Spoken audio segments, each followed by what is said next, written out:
Today we're focusing on one highly significant literacy for your ethnography, social power literacy. As you recall, through literacies, we read the world around us, and we read ourselves in relation to the world.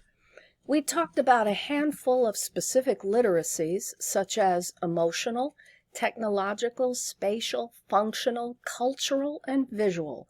Another point we discussed is that most conventions associated with these literacies are socially constructed. Our society teaches us these literacies and also gains our agreement to go along with them.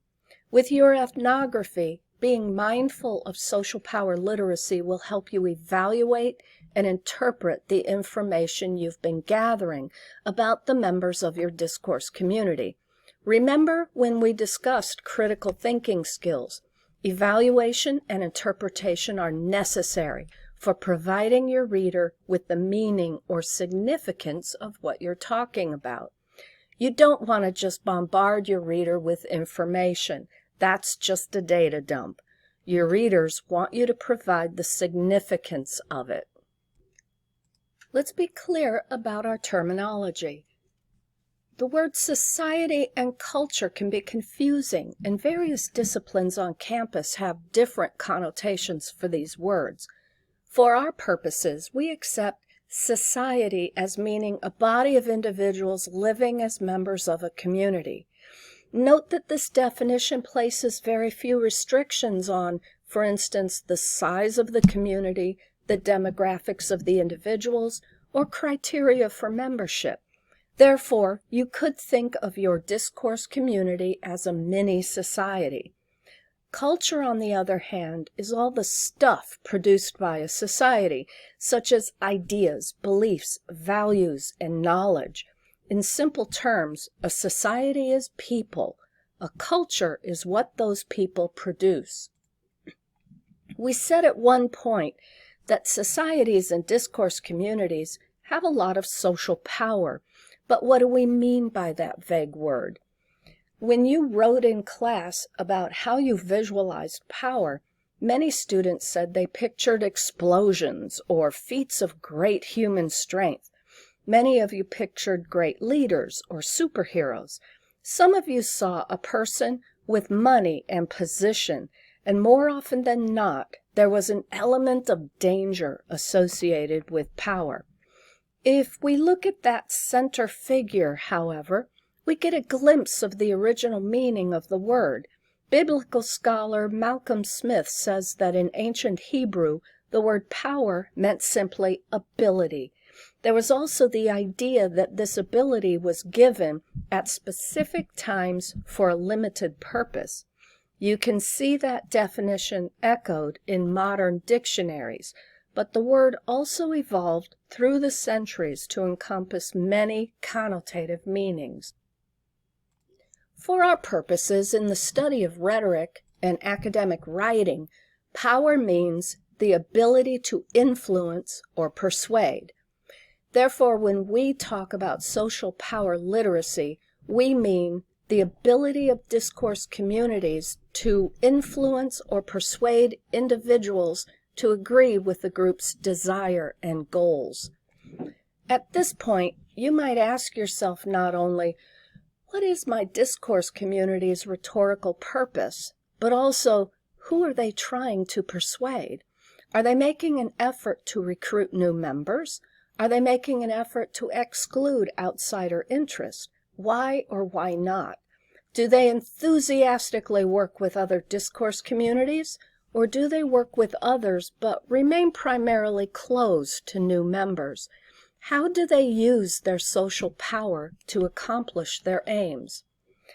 This is the point when observation becomes essential. Even if you're forced to observe only via YouTube's or a webcast, in all types of situations, you need to be able to read the groups you're going to deal with.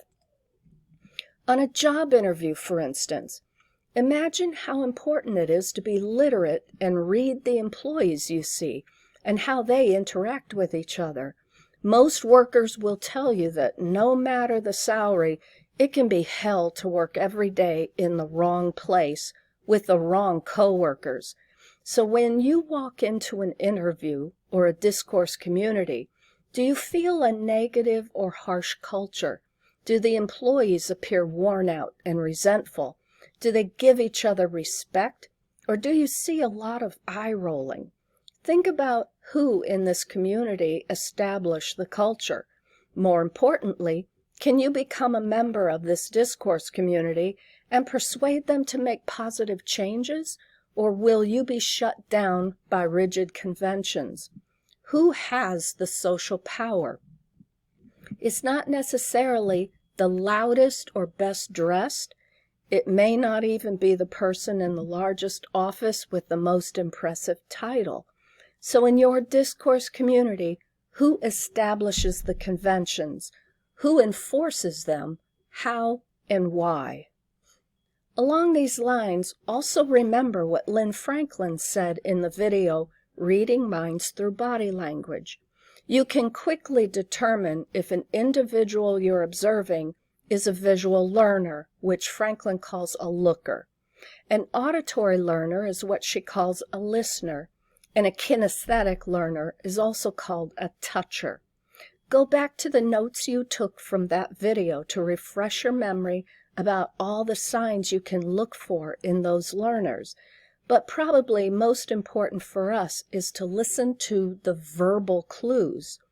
A visual learner uses language that includes visual references, such as, I see what you mean, or look at this. An auditory learner or listener uses language that references hearing, such as, that sounds good to me, or we need to talk this over. A kinesthetic learner or toucher uses words that express emotions or the tactile senses, such as, how do you feel about that?